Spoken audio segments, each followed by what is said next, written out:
Hello everyone, and welcome back to Candy Cyclisme.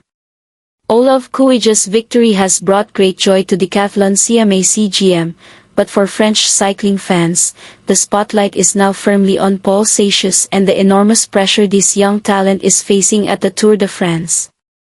Let's take a closer look. Candy believes this story is about much more than just a single stage of the Tour de France. It reflects two completely different realities within the same team. On one side, there is the satisfaction of seeing the management's tactical decision proven right.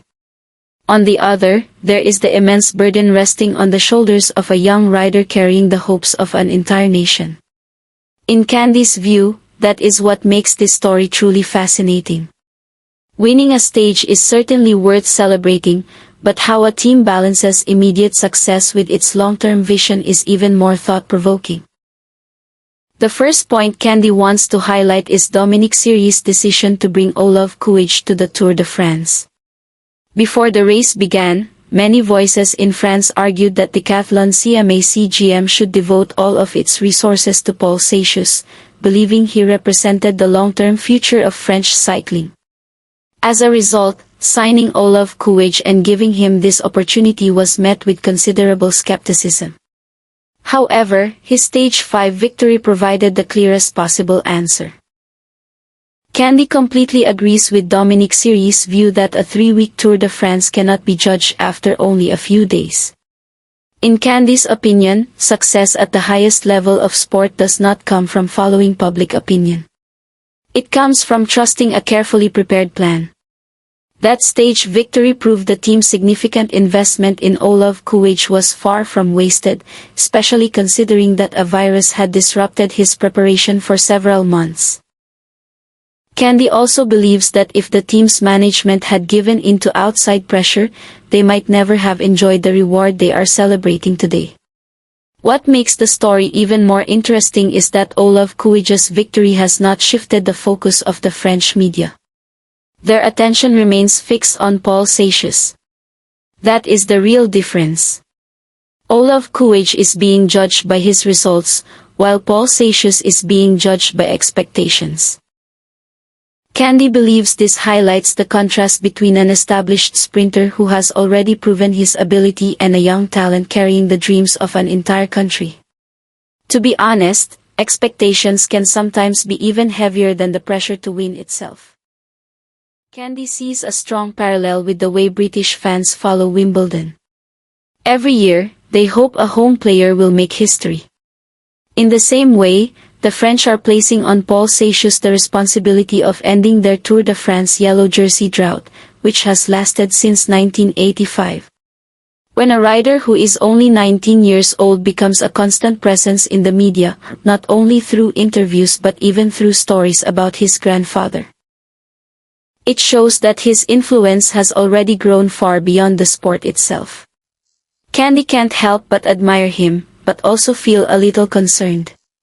A young talent certainly deserves attention, but when that attention goes beyond reasonable limits, it can become a very heavy psychological burden. According to Candy, this is both an opportunity and a tremendous source of pressure. It's an opportunity because very few young riders receive this level of attention.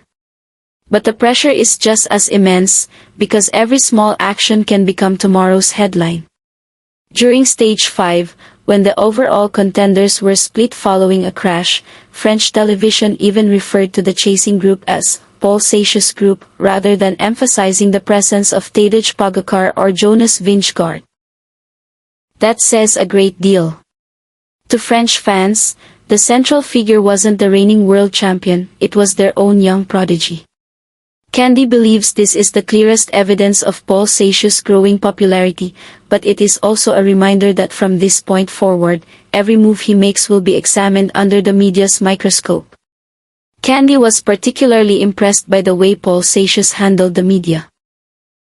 After finishing the stage, he appeared on Velo Club alongside Laurent Luyet, Marianne Rouse, Thomas Voeckler, Laurent Jalabert, and Johan Ofridou with a calm and relaxed attitude. There were no signs of nervousness or any attempt to avoid difficult questions.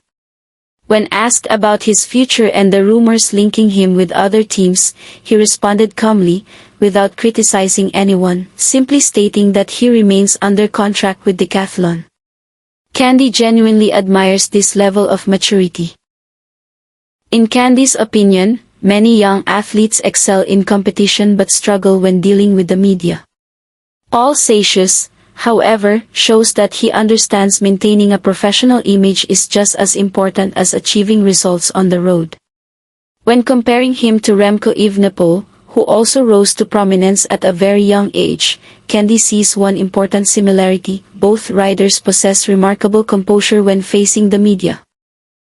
However, Paul Seixas is currently carrying an even heavier burden because he is shouldering the expectations of the entire French cycling community. Candy believes the comparison is fair, but it is equally important to be fair to Paul Seixas himself.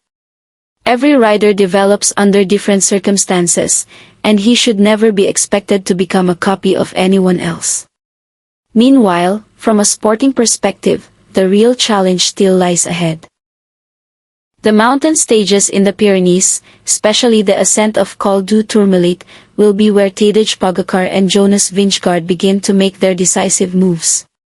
These stages will also provide the most accurate measure of where Paul Seixas stands compared to the world's two leading stars. His King of the Mountain record on Strava for Tourmalet is certainly impressive, but Candy believes that cannot be compared with the intensity and pressure of racing the Tour de France itself. According to Candy, this is the defining moment. If Paul Seixas can hold his own on these brutal climbs, his value will be proven by his performances rather than by media praise alone. To conclude, Candy believes Decathlon CMA CGM currently has two success stories unfolding at the same time. Olav Kooij is delivering immediate results through stage victories, while Paul Seixas represents the long-term future of both the team and French cycling. Olav Kooij's success has validated the management's decision, but it has done nothing to reduce the expectations surrounding Paul Seixas. Candy believes the most important thing right now is not to force Paul Seixas to produce miracles overnight, but to give him the time to develop according to the right plan.